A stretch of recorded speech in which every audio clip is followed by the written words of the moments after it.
Wow. That bat must weigh 16 ounces, Chopper, because that ball was pounded. 16 Nailed ounces it. in a pound. Ball, Yeah, nailed it. nailed it. I'm going A plus there. Home, Yeah. I mean, home run that's call. you Episode gave some thought into 66, that. and I brought out the heat. Why? Because Chad Chop, our guest today, um, he's been in your living room for a good decade now, and he's just one of my favorite announcers, broadcasters, people that calls sports. It's Kevin Burkhardt.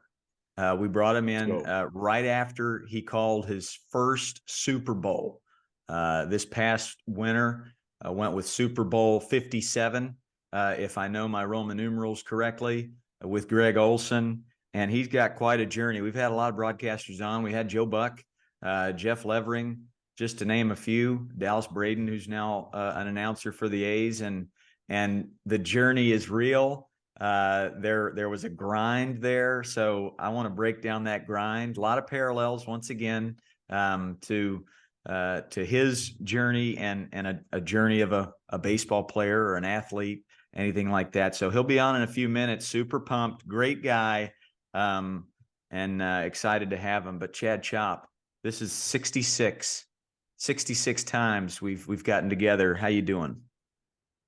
Doing good, buddy. I'm excited for today. I'm excited for you. You got camps coming up, so I know that. If you haven't signed up yet, get signed up. Look at the Sandlot Tour and get out there and let Coach Ballgame enhance the joy that your son or daughter has for the sport of baseball and the game of life.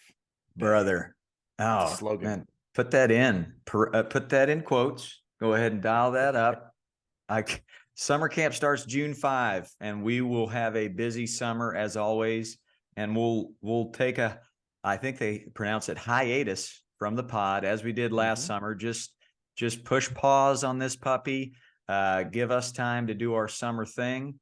And on top of my camps, I'll be doing some MLB activity, doing some play ball, and then I'll do some sandlots as well on my own. But I'm fresh off a nice trip to the Pacific Northwest, Coach Chop, and friend of the Tell pod, me about it. Sean Flicky, joined me. My mentor, my coaching compass, joined me because he lives in that area.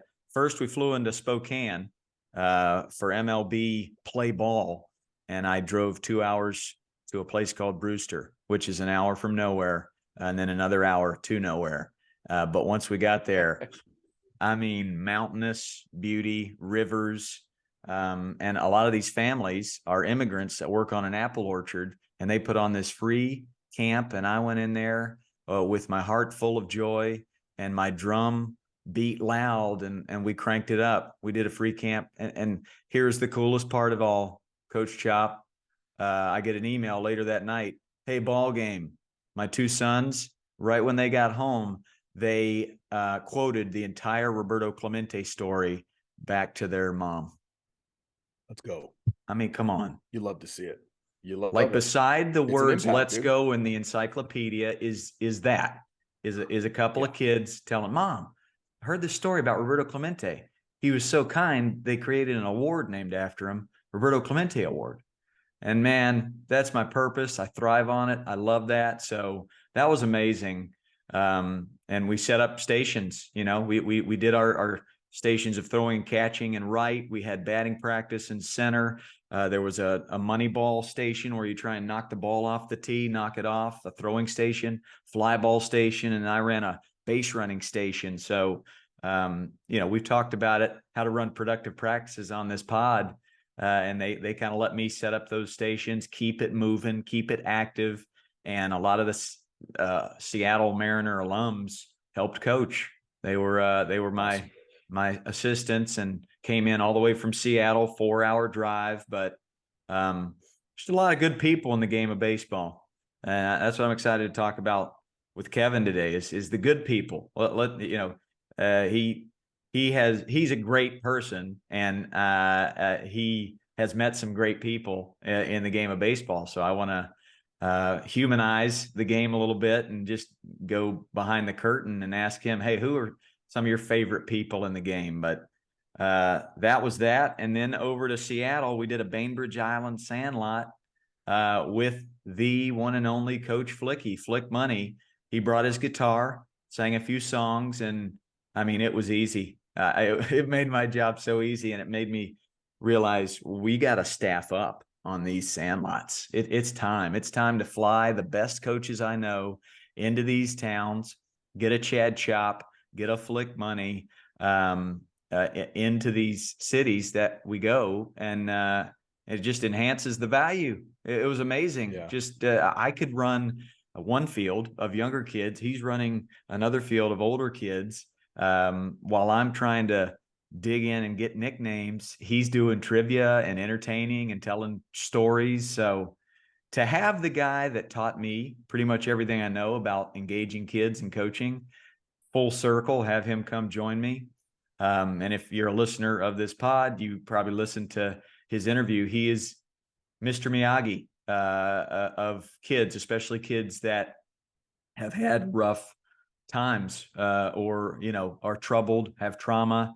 He was a foster kid himself and has worked through those issues through his life. And out of necessity, he created this job for himself of just making kids feel happy and feel good. And he's just amazing. So that was that. But I see right on time our guest for the day, and we'll bring him in. He is prompt. So that was probably my favorite Sandlot so far, Chopper, was Bainbridge Island. And I'm just gonna say this is gonna be one of my favorite interviews right here on the pod. Coach Chop, easy. I want you to meet our guest listener. Go ahead, bring it in with some snaps and some claps for episode 66 guest. It's Kevin Burkhardt. Can you see us? Can you hear us, brother? Oh, I see it, and I feel great about the whole thing. What's up, guys? Let's go. What's up? How are you doing? I love. Doing well. I know you guys have shared the same space because Chopper was on the coaching staff of the Giants from when to when, Coach? 2014 to 2018, and then Dodgers 2019 to 2021. I know you shared some playoff space there, but I mean, he shared the video room with the one and only Sean Dunston with the Giants. He was hitting Pretty great bungos to pool holes with the Dodgers, and he was the hype guy. Like when Jock Peterson would get in a slump. Well, I mean, go ahead, Chopper. You've said it a couple times on the pod. How would you get him going? Yeah, just a little dig me session. Come into the video room right before the game, and we talk about how there's thousands of people, you know, stuck in their cars waiting to get in there to see him. He's the cheese. He's the reason why they're popping popcorn, getting ready for the show. I love that. Great. I still don't think I've seen anyone with a stronger arm from shortstop than Dunston in my life. Yeah, 100%. He can still throw 90 today. Promise. I mean, I'm not shocked. I would totally believe that. Great people. Thanks for coming, Kevin. I first question for you: what time is your tee time at Rolling Hills Country Club today? Good question. No tea time today. I got some stuff that I got some stuff that I got to do today, and then flying to Miami tomorrow to see the boys, Poppy and A-Rod and Derek Jeter. You know, so we got some stuff going on tomorrow in down south, and you know, now baseball's really heating up. You know, so that'll be fun. So yeah, I got to take care of some stuff. No tea time. I'll have to wait a couple days for that one, Coach.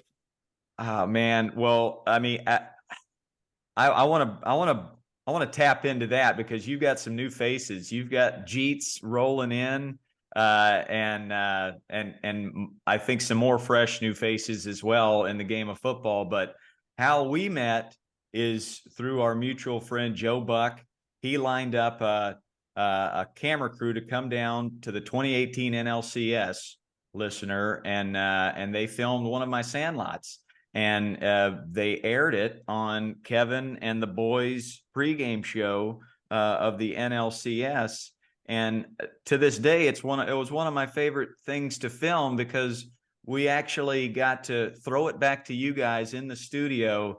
And I was like, I'm throwing something back to Burkhardt and A-Rod and Big Poppy and the Big Hurt. Like, I kind of feel bona fide. And then to watch it back and see how just how much passion you personally put into that piece.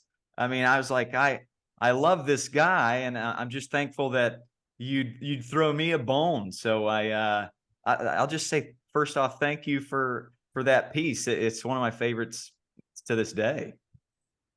That was amazing. I mean, it's really incredible what you've done and what you've built with these kids. I mean, and it just, it's so infectious and beautiful to watch. So yeah, we had fun with it. I think we got a couple of attaboys on the show after that.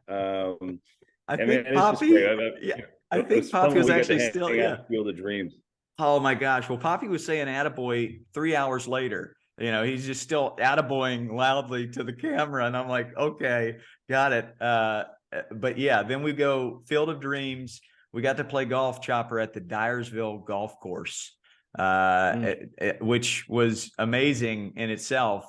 But you go to the Field of Dreams, big game. I think that was Yankees, Tigers, but we were able to fit it in. And my wife and 2 daughters rode along and drove us there. And the girls still call you Uncle Kevin Burkhardt. So there you go. Your family's great. And that we snuck in 9 at Dyersville Country Club, which was like $18, and it was a beautiful 9-hole. Nice. I'll never, because you had your clubs, because you drove. I didn't have clubs, and they didn't have rentals. So the attendant at the pro shop said, "Oh, you want to use my clubs?" He went to his trunk, and I just used his clubs. Like that's Iowa. Awesome. I was like, dude, I don't want to it's okay. Like he's like, no, you can just let me go get mine. I used it. He didn't know who I was. That's Iowa. So great. That is Iowa. That's dreamy. Well, if for the listener that might not know our main man, Kevin, lead play-by-play voice for the NFL on Fox. That's number 1 these days. Lead studio host for Fox MLB, wrangling the boys there as he's headed to Miami tomorrow. Born in Bloomfield, you're a Jersey guy. And I'll start here. I won't hog the whole interview, Chopper, I promise, just most of it. Good. But you obviously have a passion for sports, football, baseball specifically. Was there someone that taught you that love? Where did the passion begin? Yeah, we grew up in a house that loved sports.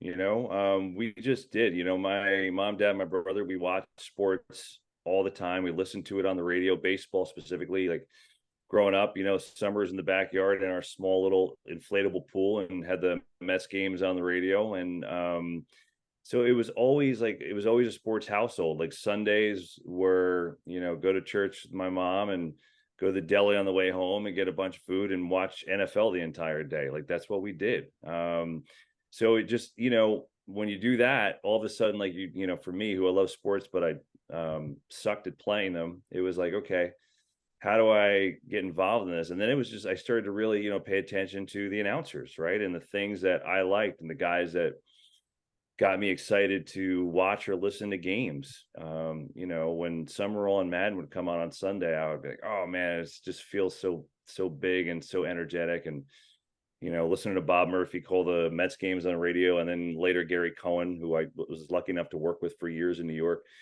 it caught me. And so as I got older, I just, that was kind of the direction, the bug that I caught, and started calling like games and Nintendo games into a tape recorder, my double deck tape recorder in my room with my brother and my best friend. And so like that was it. That was my start, playing Tecmo Bowl and Baseball Stars on Nintendo, if you remember those games. I literally played thousands of hours on those games. And I wish the tapes may be somewhere, maybe they're somewhere in my mom's basement, but I had tape upon tape of like games. And then we did like a post-game show. It was absurd, but like, it's what got me into it. That's amazing. Well, it still fascinates me, the art of play-by-play, but what great practice, hours and hours of just basically seeing something. And then maybe break that down real quick for me. Cause I feel more like a Terry Bradshaw. Like I'm gonna have flaws, and I kind of need time. You have to bite-size this thing specifically. Is that where the mechanics of it really began for you? Nintendo. That's where it started. I just always liked the ability to call it and to announce the big play. Like that always really struck a chord with me. And I always wanted to do it. I had so many of those moments like growing up and just getting so excited by big calls, as just as much as the big plays. And so I was like, man, that's what I want to do. I want to be the one to be the voice behind some of those moments, So yeah, it started with Nintendo and just started paying attention really, more to detail about what other people did and their styles. And then it just kind of went on from there. When I got to college, all these different experiences. I mean, I did stuff in high school, extracurricular stuff in college, but I had a class with Spencer Ross, who at the time was the announcer of the Nets. He had been in the business for years, Celtics. He'd been around, done national stuff, but it was a great class. And it was literally, he was just an adjunct at our small D3 school, William Patterson. And he came on and taught a broadcasting class. And it was so valuable, like how to prep, what to do. And I was like, oh, this is like how you go about it. And it just gave me a structure that I kind of built my own personal tree off of, So I started there. I had plenty of people that were, mentors and helped out along the way, but that's the basic story. Well, the parallels to most broadcasters and specifically yours and a lot of minor league baseball players that make it to the show a little bit later on is fascinating to me. I mean, the grind for you included, middle school Nintendo, high school football games. In college, you covered assortments of things, some high school football, New Jersey Jackals minor league games, which really fascinates me. What during that grind, and you did a local radio broadcast for I think 8 years. Was there a moment where you're like, I got to hang it up. This ain't working? Yeah. I mean, like, it's one of those things when you're young, you're obviously doing it because you love it, but the money is just so awful when you're trying, doing minor league baseball games by myself on the road for $25 a game. And it's like, what am I doing? But you just love it. You're not even thinking about that, right? You just kind of going about your day, and this is what I love and this is what I'm doing. And yeah, I mean, after, I worked a million different jobs, but I worked at a small radio station out of college for 8 years, local station. It was great. WGHT, which unfortunately no longer exists in northern New Jersey. But, I just got to a point where you're just getting frustrated. It's when you believe in yourself, but you can't get anybody to call you back and give you any open doors, it's hard. So I just kind of quit and sold cars, which is the story that's been out there by now because everyone loved it for the Super Bowl. But I embraced that because it's kind of like the moment that really clicked for me when I was like, okay, kind of had it, making poor money, can't get a break. And then I did that for a year and it opened up every door because my whole mindset changed. So, I think everybody's, for the most part, unless you're really lucky or really super special, everyone's journey has failure. So I had a lot of it. But I also think it made me better, a lot better. I don't think I'd be who I am today, personally, or as a broadcaster if it weren't for all of that. I read a quote from you where that car salesman job was a moment for you where you kind of you got around the corner of for me, I'm a pleaser, naturally a pleaser. And my wife has really gotten me to, when I need to do something, when I need to ask for something or not please somebody, to go ahead and do that because that's what needs to happen. For you, that there was a moment there where you said, well, if I want to get somewhere, then I got to ask for it. Is that right? That moment, break that moment down where you're like, I see this, I'm good enough, and I'm going to go for it. Yeah, you're exactly right. Basically, I went to sell cars. I just picked it out of the Sunday classifieds, like no clue how to sell or sell cars or any of that. But I just went through the Sunday classifieds, like, I'm going to do this. Walked in, general manager, who's now a good friend, I said, "You ever done this before?" I was like, "No." He's like, "Have you ever sold anything before?" I was like, "A couple of radio spots for a local radio station," but it's like, "All right, you're hired." So, go out on the floor. I had no idea what I was doing. And I'm like you, I generally, I like to please people, right? Like I'm easygoing for 98% of my days.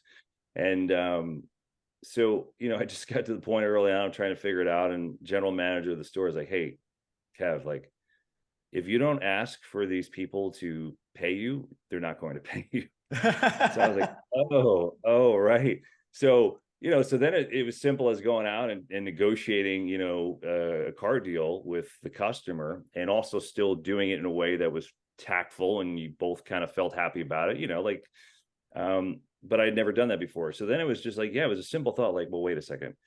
Maybe that's really what it comes down to. Like, who cares? Like, just ask for what I want. If you don't get it, who cares? No is okay. Like, so I just started doing that. I just started calling up people like, "Hey, like, I want to come in." Like, I called up WFAN, which is, the biggest sports station in the country. And then at that time was Trailblazer. Like, everyone was trying to copy them. And, Eric Spitz, who I had worked for before at a very, very part-time basis at CBS, filling in, when the 10th guy got sick, I would get a call. I was just like, "Hey, I think I'm good enough to work there. Like, I really do." And he's like, "Okay, why don't you come in Friday and I'll have you audition." I was like, "This Friday?" So it was just like it was a good lesson in just asking, without being a pain, just asking people for things that you would like to get. Doesn't mean you're always going to get them, but so I always tell people that, especially younger people, like, ask me if I can help. If I can't help, I'll say I can't. Like, it does, no skin off my back. It's a simple lesson, but like you, as a person who likes to please people, I had a hard time with that. So it taught me that, and it made a huge difference in my life. Yeah. Well, we talk about it a lot, Chopper, and I'll throw it over to you. But Chop, you talk a lot about confidence through preparation, right? The prep gets you more confident to make that call. Yeah, it's that we had Joe Davis on, and he talked about that with the Dodgers, where he got to do the World Series similar to you got to do the Super Bowl, and Coach Ballgame was like, "Hey, were you nervous? Like, what, you know what I mean? Like, you're in this moment that you probably dreamt about, and what was it like?" And Joe was like, probably similar to what you would say, and that's going to be my question. But he was like, "No, I mean, I was prepared." So it's almost like going into a test where you're prepared, that you were just excited. So how was that for you coming into your first Super Bowl? Did the preparation change? Was it similar? And then just what was your energy? Was it just this excitement, or did you have to overcome some nerves? What was it?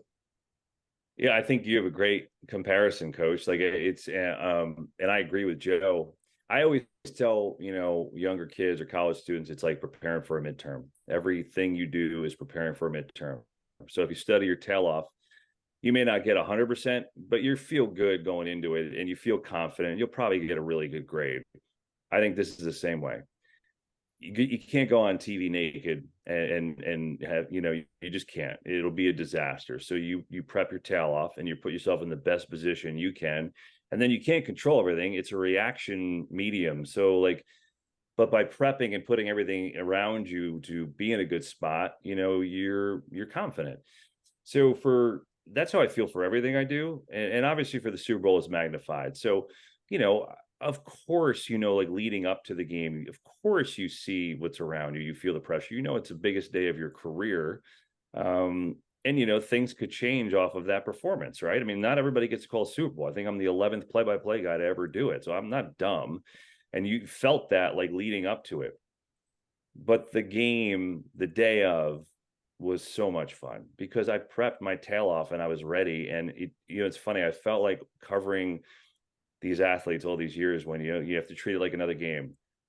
It's exactly what it felt like. I'm like, now I get it. Now I get the saying, like, the cliche, like, treat it like another game. I get it because it's funny. I remember being in the booth about 30 minutes before we went on the air. We were on the air, I guess, from our standpoint, like, I don't remember, 40 minutes for kickoff. And I looked at our guys and I'm like, this does just feel like another game. Like, it's like normal. It's like every other week. Just happens to be, 115 million people watching, but, like, but because we were prepared. So it's like I enjoyed every second of it. It was so much fun. truly, when the game started, I wasn't nervous. You know, when I woke up, of course I was like fun nerves, like good butterflies. I think I always get that. And if you don't get that, maybe you're in the wrong business, at least for me. Like I always feel that level of excitement. So I enjoyed it. I enjoyed every second of it. I did, you know, I just went in and tried to treat it like every other week. And so I've done it for the last, you know, 30 years of my life. And man, it was fun. It was so much fun. What a cool experience. A couple things in there I want to hit on. The first is what you just said, is that excitement, right? Some people are afraid of that. It's like, no, like embrace that. Like, Yeah. if you don't have those butterflies, you're not doing the right thing. You have excitement because it matters to you, you know, and it's important. Go ahead, Coach. I heard Jeff Bridges say those nerves, that's your buddy, man. Those nerves are your buddy, man. Embrace those. Dude. Yeah. Yeah. So like, don't run from that. Don't be ashamed of that. That's how you know you're in the right spot, right? You're doing the right thing. You love and you care about it.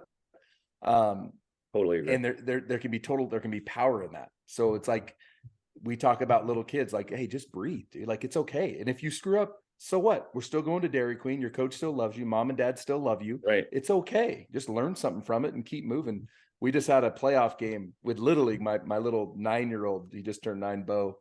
And Bo's got ice in his veins, dude. Like, I don't know how. I'm like, Boaz, you're not nervous? He's like, no, dude, it's just fun. I'm just excited, you know? But our catcher, Jace, was terrified. He gets in after the first inning. He's like, Coach, I couldn't stop shaking with that guy on third. And so that was my mission the rest of the game, was like, hey, Jace, dude, it's okay, buddy. Like, you're still super handsome with an incredible mullet. Like, win, lose, or draw, like, that mullet is real, you know, just trying to get his mind off of whatever he was worried about. But the other thing I wanted to touch on is, and this is really important for our kids, and we say it a lot, like God gives us the desires of our heart, right? So like, I can see you doing those Tecmo Bowl games, you know, calling Bo Jackson for his 800th yard of the game, and the Raiders have another undefeated season.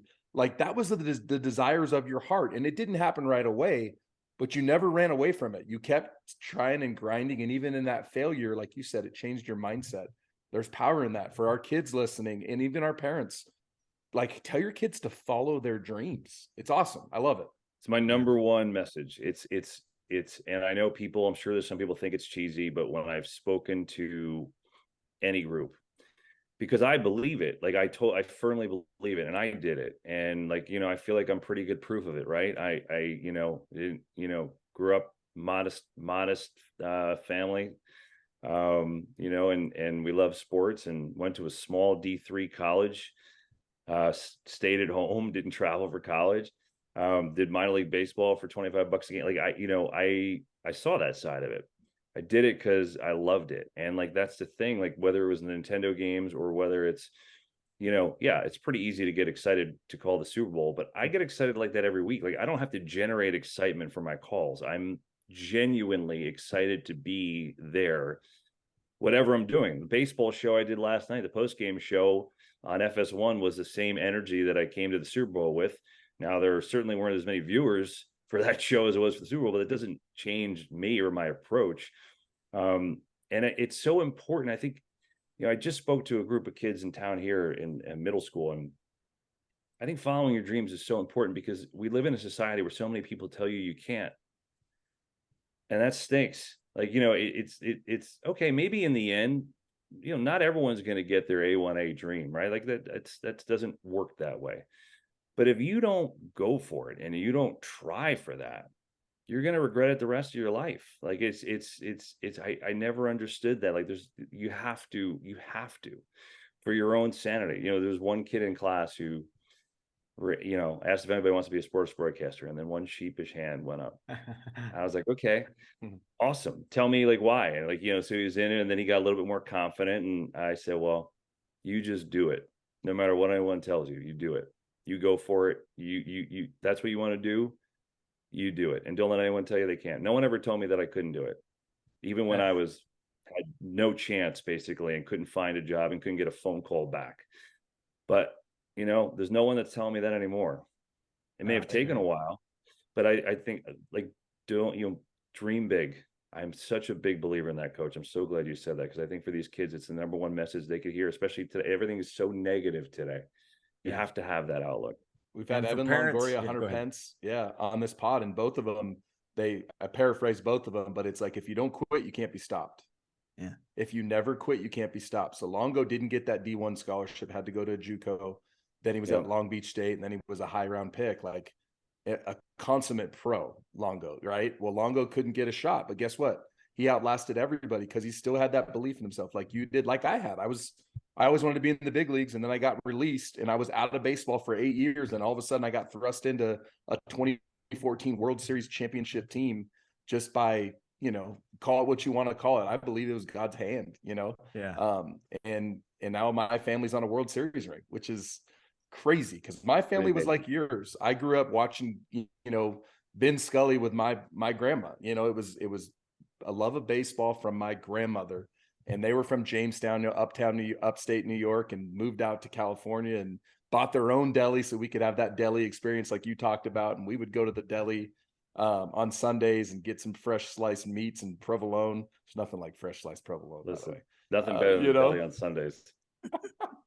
So like, it's true. Like it's one of those things, dude, where the more kids we can, and ultimately, like you said, even if you don't end up reaching your goal, you lived your whole life with hope.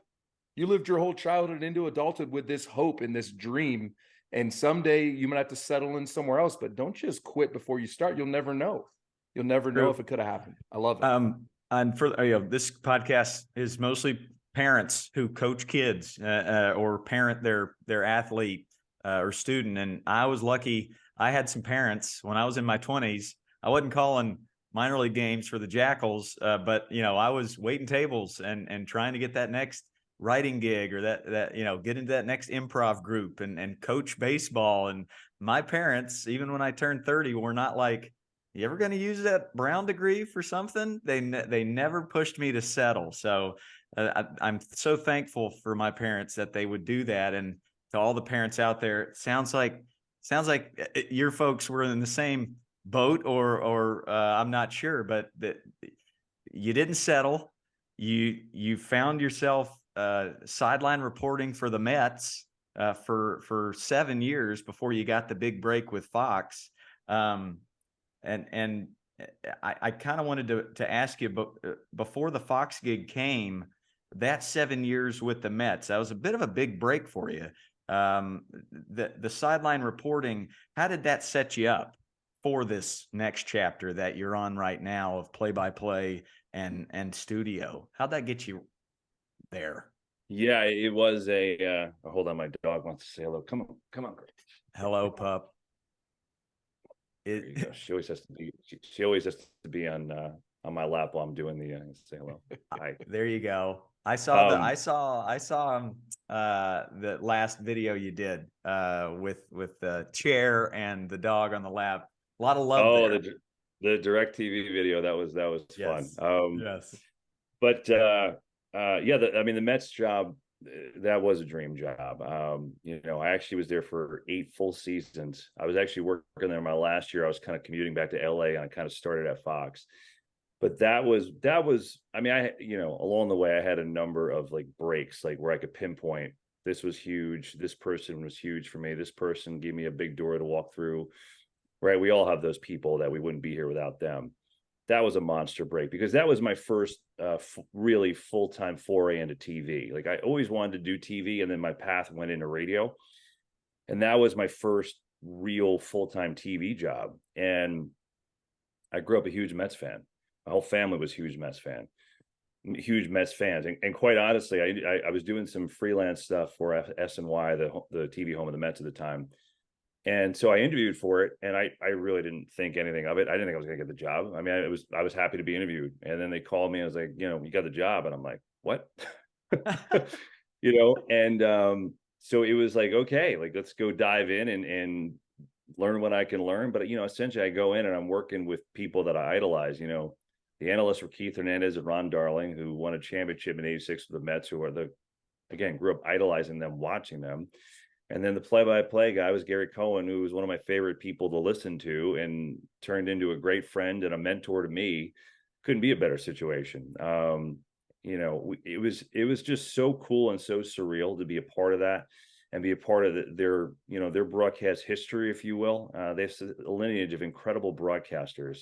So I felt really honored to be on that group. And the cool thing about there, and I can't speak to anywhere else in the country because that's where I grew up, but it's home. Like when you do Mets games, like as long as I was there, and that's nothing compared to those guys. Those guys have been there forever. They welcome you in your home every night. They feel like you're part of the family, and you know it. You walk around the ballpark and they're giving you hugs and KB, how you doing? Like, it's the best. It was the greatest time ever. But it opened all my doors to go into Fox because so many skill sets there. I mean, first of all, you're on TV in New York, which is as big as it gets. Then you're on your feet, you're reporting, you're broadcasting. I'm doing a little bit of play-by-play, a little studio. I did everything there. So it kind of helped me hone my skill set and just kind of morph into me, if you will. And the cool thing is they let me do it. Like they weren't like, here's how you're going to do it. You're going to be cookie cutter. Our producer, Greg Picker, was amazing. And he's just like, this is what I envision. What do you envision for this? And I'm like, I think this and this, but we'll see how we go. And it was just a great relationship. It was so awesome. So I'm grateful for that. It was a blast. I went back this year for the NFL season, threw out the first pitch at a Mets game, and it was the coolest moment ever. And obviously the first pitch itself was a great moment, but it was being back there and like being back home with like all the old guards there, the security folks and the stadium people and the vendors that are all still there, and like felt like a homecoming. It was pretty neat. That's beautiful. The thing I heard the loudest there was your producer, the guy that'd been there long before you, let you find your own voice. He didn't give you his voice and just cookie cutter that. And I fall into that trap as a coach, as a parent. This is how you should do it right here. But there's so many different locks to unlock, different keys to find and to give the student or the new person, the new kid, give them the chance to find their own way, their own voice. Man, that's so empowering. And I see it when you come on TV, and the girls are like, there's Uncle Kevin Burkhardt right there. And you are you. And I say it all the time to any coach I talk to. Kids especially sniff out the disingenuous right away. They might not communicate it with you and say you're being not real, but they get it and they kind of turn away. You put people at ease. Is that a conscious choice when you come on the broadcast, or is that just 30 years of practice? I don't even think about it. I just do. I think, look, you're talking about a good lesson, as you guys have talked about. I can't stress enough about being you. And like, I think the good coaches, you guys certainly know this more than me, but the good coaches give their players the tools to grow and to be better. But then it's up to the player to take the tools and convert it in their own way and be you. For broadcasting, so many people try to copy people in the industry. Like when I see younger kids or college kids and I look at their stuff and I critique them as I try to help as much as I can, because I know when I was in that age and just looking for help. And it's like, don't copy them. Take things from them that you can make their own. I'm like, look, if you go through, I could go through my games and I could tell you stuff in the way I call a game from Joe Buck, Al Michaels, Gary Cohen, you name it, Pat Summerall. But I didn't copy them. It's because I admired and like almost subconsciously kind of took it in and it came out my mouth the way I do it. You know what I mean? Like you have to be yourself when you do this. Like I think the good people will hire you for who you are. They're buying you. Obviously your skill set. I'd like to think I'm here for my skill set, but I think I'm here for just as much as who I am. Like treat people the right way, be kind to people, make people want to be around you, and make people, in my case, want to watch the game with you. Right. So the good news is for me, I don't think about that part. I just am me and I just do like what I do. And I think if you're thinking about it too much, then you're probably not being you. That's really what it comes down to. Be a fountain. Yeah. Be a fountain. That was for me. I could have been in a major league clubhouse forever, cause I was conscious. I had a 40-minute commute and it was like, okay, leave everything that's not going to uplift in the car or at the house. And when I walk in through this door, like, who can I encourage? Who needs it? Who's for their last 12? Who can I come down and just sit down next to and Sure. just get their mind off of what's going on out there, and let's talk about their family, or I can do something silly or take on a dare from Nick Hundley for the boys, to try to get them their mind off of the negative, and let's get back into a positive mindset of neutral, just presence. Right. And I love that you said that. There's power in that. Like that's how you are a good teammate, right? Is if you can come in and set a good vibe. Javi Lopez, who we've had on the pod, the pitcher, not the catcher. I'm sure the catcher's great too, but I had Javi. Yeah. And I think he could be the president someday. Like that's how highly I think of him, just because he's a guy that makes a bad situation okay and a good situation great. And if you can learn how to be that, and only through being yourself, you can thrive in any arena, in any job setting. Everybody wants that guy on their team, no matter what you're doing. There's no question about it. And that goes for anything, right? If you're a parent or a kid, like, you want to be around people that the vibe is positive, that make people feel good. Everyone has their bad days, don't get me wrong. But you want to be around those people. So the difference maker is usually to have that ability to connect and to be good to people and to make people smile even on a tough day. It's simple, but it's not so simple, right? Because sometimes just getting there and finding yourself and being confident enough with being yourself, it's hard. It's hard to let that out. I mean, I'm 49 now. I don't know that I was exactly like this when I was 25. I mean, I'd like to think I'm pretty much the same person, but I think along the way you just get comfortable where you're like, yeah, this is who I am, like it or not. Like, can't really change it at this point, right? So it takes a while to get there, though.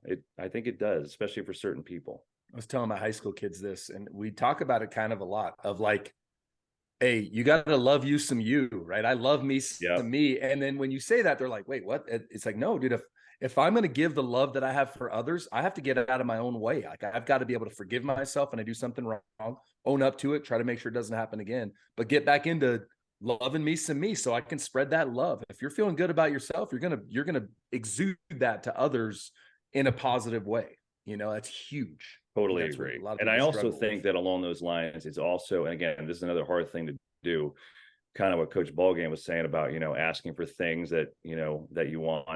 I think sometimes it's okay to say things that you don't want.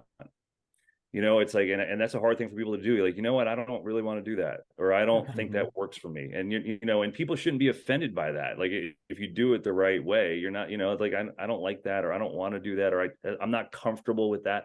I think that's also part of this whole conversation. Said, okay, well then how can we make you comfortable? Mm-hmm. Right? Like those are conversations that I think are really good to have, that are tough to have. Oh, yeah, this is a therapy session that's for Deb. me. Yeah, that's Deb. We've talked about that with our wives, where my wife's a people pleaser. So she'll say yes to everybody and everything, and then she'll let people down. And it's because of that exact point of like not being able to say like, gosh, I would love to do that. But I can't right now. You're absolutely right. That's a huge deal, because you don't want to create this false sense of like, all you have to do is be yes man, like Jim Carrey, like if you just say yes to everything, no, like you gotta be good to yourself and be honest, like have an honest, open conversation. And if you do that the right way, and you've already built up enough of that relational equity with people, they'll see like, hey, Kevin would do it if he could, he just can't do it. Totally out. We're going to get you out of here, because you got to prep, you got to get to Miami, but I'd love to hear what are you going to talk about tomorrow with the boys? What fascinates you this year in Major League Baseball? Well, with the boys, it'll just be great to see A-Rod and Poppy, and we'll just catch up and shoot the breeze. With Derek, I don't know Derek well, so I'm really looking forward. Part of this business is building chemistry and getting to know people, right? Like you go to the trenches, so to speak, even though it's nothing like that over on TV, but you do so when you know the people, and you get to know the people, and you like the people you're working with. You have a deeper bond there, and it makes it more fun, and it makes it, when you know more about them and know what makes them tick. You're not best friends with everyone. Like everyone you work with across time, you're not going to be best friends and hang out every weekend with them, but you certainly can be friendly, and have chemistry. And that's so important. So for me, a big part of this is just getting to know Derek, because I don't know him other than the Yankee captain, who I've interviewed a few times for TV when he was in New York, but that's it. So it's getting to know him on a deeper level, getting to know his family a little bit, and then just building that trust where especially he can trust me as, a new analyst in television would trust me that I'm going to take care of him and lead him in the right spots. Cause that's big, right? Like, and I've done it both. I've done it with everybody. You do it with everybody you work with who's new, especially new people to the TV. But A-Rod and Poppy, when they came on, they hadn't done TV before. So it's like you have to build that up. That takes time. It's not immediate. So that's the number one thing that I'm looking forward to this weekend, to start building that camaraderie. That's a big part of what this trip is. I love that you said that. Like I asked you, I was thinking maybe the Rays or the Orioles, but you're like, no, let's build some trust and chemistry with my teammate here. Makes so much sense because when I watch those shows, you guys have chemistry. You guys, it's almost like you're just having a party and we're in there hanging out with you, and it's an easy listen, easy watch. And you do it so well. You wrangle that crew in a seamless, honest, awesome way. So wrangle is a great word. Wrangle is a great word, boy. Because it is sometimes you got to wrangle them up. Indeed. Well, man, thanks for spending 40 minutes with us. Thank you. I'm good on my end. Chopper, you got anything to close up shop with Kevin? I mean, for me, I'm proud of you. Like, I'm proud of that journey and that you didn't quit, and that you even took a perceived negative of like, hey, I'm going to go sell cars, and like, okay, I extracted a little bit of growth from this. It's going to make me better. I'm going to come out and be fearless. And that's powerful. I love that you just said, hey, I'm going to go down with the boys and I'm going to get to know Derek and try to earn his trust, like by being genuine. So I'm fired up for you, all the success you've earned. I'm super thankful that you grinded through it. And we're lucky to have you on our televisions, dude. So thank you for the time. I really appreciate it. It's great to meet you. Chopper, you too. It's great what you guys are doing. I mean, I love the message. I love the vibe. Coach, we're overdue for a hang, but it's a pleasure anytime with you guys. And I'm glad. Thanks for having me on. It was really a lot of fun. Enjoyed it. Yep. Appreciate it. Safe travels to Miami. And I'm going to knock on your door, and I'm just jumping in your car and we're going to the club. I got to play some golf with you. Let's do it, dude. 100%. Let's do it. Awesome. Done deal. Attaboy. Have a great day. Thanks. Be well, guys. Attaboy. I mean, bang. It was so good. Like, when you meet him, you see how kind he is, how genuine and nice and just honest he is. But I think the journey he had gave him that confidence, that prep, that all the grinding gave him the confidence to knock on the door and say, SNY, I think I'm good enough for you. I think I should be here. Like, there is no ego there whatsoever. It's just a self-confidence, right? Yeah. And I just like that we're continually putting on the right role models for kids and for parents that are raising kids, of like, okay, there's confidence, but it's coupled with humility. There's success and it's coupled with failure, which turns into grinding and not giving up and persevering. And are there people that do it the wrong way on TV and in sport? Yeah, there are, but they're few and far between. The vast majority are these folks that are really good at life. They're really good at communicating. They're good people. Like, they have good people skills and communicating, and they're genuine, So to have just another unbelievable friend of the pod that breathes that life into people, dude, it's great. And we need more of it. Like, we need more of it in our communities. You don't have to be on TV to be a great person and be kind and be genuine. So let's spread that. I love it. It was awesome. Thank you for having him on. I mean, I'm excited to see, guest. Jeter being added on to the mix. And I think Tom Brady will be on the football side. I mean, he's teaming up with the biggest of the biggest names, and he's earning their trust because he's awesome. So love that, man. Love that. Really great. I know you got a new job that the listener would like to hear about before we close up shop. What is your new title, Coach? Yeah. Golly. I don't know if it's made public yet. That's the we might have to keep her down. Well, that's a tease. Let's keep her down. Keep her down. We'll tease it maybe next week, or maybe even to the next season. We'll see. Just contract's been signed. The contract's been signed and all that stuff's dialed, but yeah, it's I don't think it's public yet. So that's just a little tease, buddy. But I'm excited. I'm really excited to get an opportunity to set a really positive culture and breathe life into coaches and kids is, that's right up our alley. So it's an absolute blessing, one that I'm really, really, really excited about. So boy, keep being a fountain, man. Keep doing it. We will be on next week, and I don't know if we'll have a guest or not, but we'll kind of tie a bow on this season, season 2, if you want to call it that, of the pod. Take the summer off, and then we'll be up and running again in the fall. But I get to good see be with you. you, I get brother. to see your handsome. I get to see your handsome mug coming up too. I'll be out there for. Oh yeah, guys! Hope you come to June the first 5th. week of summer camp in Tustin. Chopper and his high school boys will be out. They're going to help coach the camp, and there might be a home run derby involved, where they're hitting it into the streets of Tustin. On the Tustin Ranch Golf Course. Let's go. Foul the ball off into Tustin. That'd be a big time foul ball, but yeah, it could happen. Awesome. Could happen. Our thanks to. So don't park anywhere near. No. Yeah. No. Don't Nowhere park anywhere near. Yeah, and don't drive down. Is it Columbus Tustin? Is it Columbus Tustin Park? What's it called? No, this is Tustin Sports Park. So yeah, don't drive anywhere Tustin near the Sports 5 Park. freeway or Jamboree, or you might Steer get hit clear. with a home Just run. stay at Orange County to be safe. Yeah, just steer clear of Orange County if you can. If you have to come in there, do what you got to do, but keep your head on a swivel, bow your neck, because the boys are coming in, and we're coming in to hit some tanks. Hot.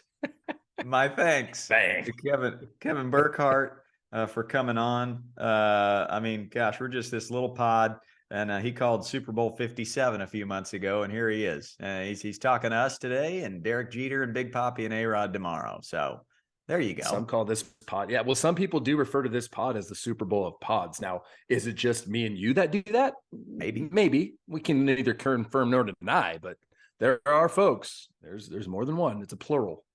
That this is a Super Bowl of pods. So, I mean, he's in the right spot today.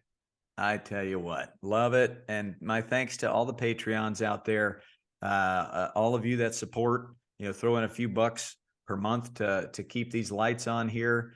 And all the listeners and the folks that I've met in Seattle, Washington, and all over the country that say, hey, I've been listening to this pod. There's been great emails and great stories that have stemmed from one of these episodes where me and you just chat and try and become better fathers and coaches ourselves and shed a little light. Shout out to Marty. Shout out to Marty. Marty and I chopped it up at church, and Marty's a big fan of the pod, and it was really cool.